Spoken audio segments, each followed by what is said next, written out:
This is ABTV, Animal Bites Television. All right, so guys, today's show is going to be all about answering questions. I get hundreds and hundreds of emails and messages each day.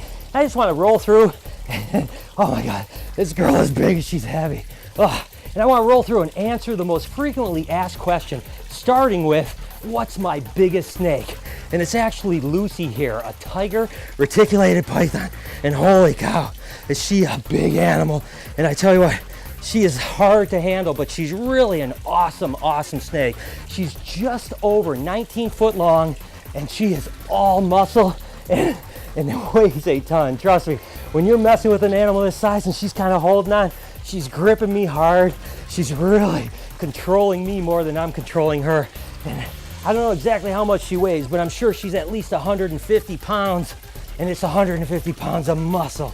But what an incredible snake. Lucy here is just a great ambassador to reptiles. When you see an animal this large and this heavy, what a cool snake it is. So this show is all about answering your questions. The first one again, my biggest snake, Lucy, the reticulated python. I hope you guys are gonna enjoy this. My name is Brian Barczyk. I'm no zoologist, just a guy with a passion for animals. And that passion often takes me on animal adventures around the world. This week, I'll be answering the most frequently asked questions. You're watching Snake Bites.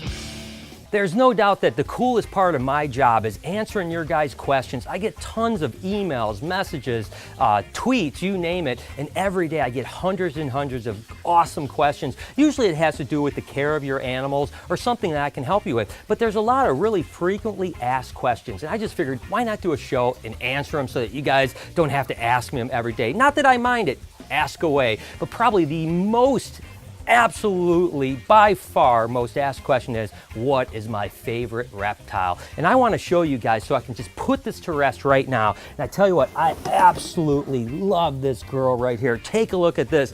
This is a blue-eyed leucistic ball python. What an amazing animal. She's full of eggs right now, so she's going to have babies pretty soon. But, you know, actually, I take that back, guys. You know what? That's not my favorite animal. You know what I think is my, hang on, I'm trying to think. Yeah, come over here, come over here. This is it. Oh my God, take a look at this snake right here. This is actually an Enchi lesser spinner ball python. Look at that thing. Again, that's a bunch of different morphs here. So you've got Enchi, you've got lesser, spider, pinstripe, all the things I really, really love. So that's definitely my favorite. No, actually, that's not my favorite snake. I do love that snake, but I think, you know what's a really cool snake? I think this one might be my favorite snake. Just take a look at this thing right here. This is actually a Savu python. These guys are from Indonesia, and just take a look at how cool that animal is. I tell you, it's definitely, when I think of favorite snakes, this has to be one of them for sure. But again, one of them. I can't say it's just that one. You know, I'm thinking of a couple. You know what I really love? Take a look at this animal over here. This has gotta be it right here. I mean, I just always love this animal right here. So take a look. Oh, hang on, so let me get him out here. All right, take a look at him right there. I've showed him before. This is my guy, Rico. That's right, he's a black-tailed crebo and a huge colubrid snake, and he's been breeding a couple females, including my girl, Maya, and that is a beautiful snake. I don't know how anyone could think that that's not their favorite reptile, but you know, I'll be honest with you, you know, he's awesome, and so are those other ones awesome, but there might be, you know, I've had this new fascination with blue-tongued skinks, so I tell you, probably one of my favorite blue-tongued skinks, it's gotta be one of my favorite animals, is this girl right here. Take a look at this. This is a hypo-eastern blue-tongued skink, and she's actually been bred, so she's starting to puff up, and I think she might become gravid pretty soon, so she's gotta be, you know, hey guys, let's just face it, I can't pick a favorite animal. I love them all. The truth is, every time I walk down these aisles or I'm in another collection or I'm traveling, I see animals that I absolutely love. So I always say, picking a favorite snake is like, to me, picking a favorite child. If you had 4 kids, you wouldn't be able to pick the favorite one.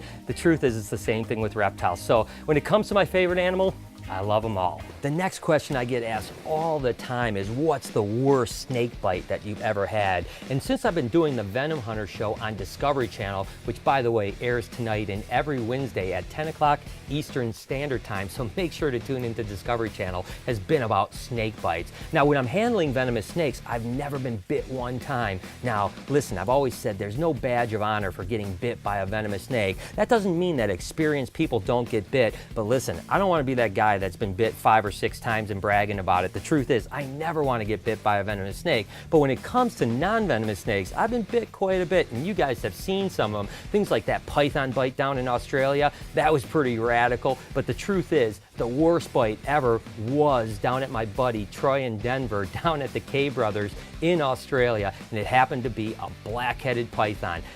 They took it out. Let me reenact this. This is exactly how this whole scene went. Back up here a second, I'm gonna use this Walma python right here. All right, so this is the deal, guys. I get down there and they're showing me this beautiful collection. They do black-headed pythons and carpet pythons, absolutely gorgeous. And they say, I've got this black-headed python, big girl that you gotta film. And I'm gonna use a Walma python because I don't have blackheads, and Walmas are really similar to black-headed pythons. And this was actually a much smaller animal here than that black-headed python that Denver had. And he said, this thing is puppy dog tame.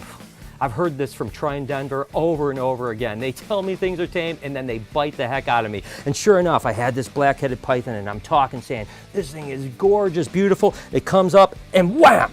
It attaches, oh God, it almost bit me. It attaches right to my inner bicep right there. And it's squeezing and squeezing and it wouldn't let go. We stop filming and Denver comes over and they're laughing. You know, Troy in Denver thinks it's funny as heck. I'm in writhing pain and I can't get this thing off. And for like 5 minutes, seemed like an eternity, this thing is just chewing on my inner bicep. Hurt so bad. Finally, it was so bad that I literally just had to pull the snake off and you could hear the skin ripping. It left some teeth in there. I didn't want to hurt the animal, but it hurt so bad. It was funny because I had my whole inside of my bicep was just bruised like you couldn't believe for about 2 weeks. So that was probably the most painful and worst python or snake bite I've ever had, and I got to appreciate the K Brother pythons for giving me that. Thanks a lot, guys. When you come visit me, I'm going to show you a couple really tame snakes, starting with Satan.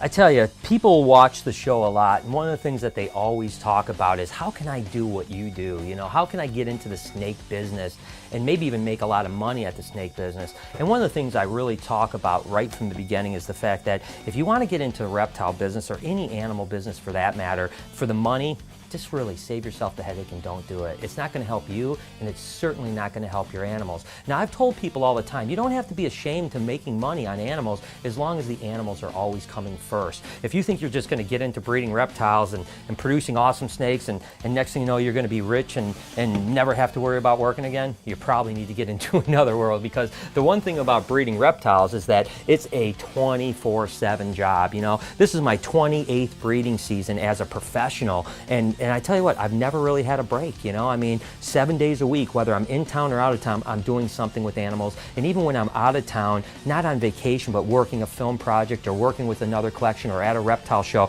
I'm always worried about what's happening here at the shop. I'm always thinking what I need to do, what needs to be back. So the fact is that I love my life. I love working with reptiles, things like this albino emery rat snake. I mean, they're absolutely gorgeous, and I couldn't imagine not being around animals all the time. But I tell you, I could make so much more money if I put the energy that I put into reptiles into almost any business out there, to be totally honest with you. The fact is that this is a labor of love. I remember once Eugene Bissett of Ophiological Services once said, the fruits of our labor are our labor. And that basically just means that what I get from being able to work and sell and breed snakes is the ability to continue to work, sell, and breed snakes, or whatever animal for that matter. So again, just to reiterate, the fact is that if you want to get into the snake business or any animal business, don't do it for the money. Hey, you can make money, you can make a good living, and sometimes you won't make good money and you sometimes won't make a good living. But the fact is if you love the animals and they're always first, you're going to absolutely love the experience as much as I have.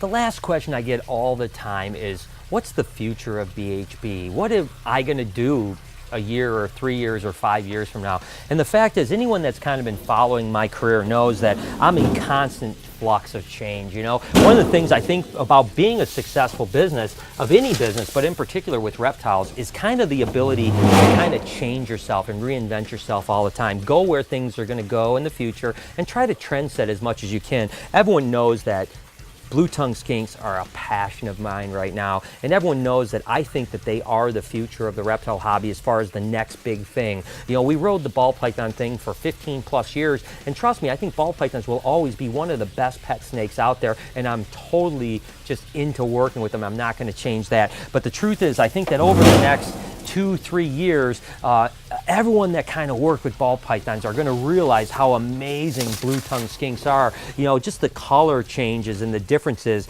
as well as the fact that they're such amazing animals. So that's certainly going to be a big part of my future. With that said, I'm going to continue working with the snakes I work with. I love snakes. I'm still always going to be a snake guy, and you guys know that I've really been embracing the educational side of things, whether it's through Snake Bites, Animal Bites, or now Venom Hunters, and even Brian in the Wild, that's coming together really well, the documentary we shot in Africa.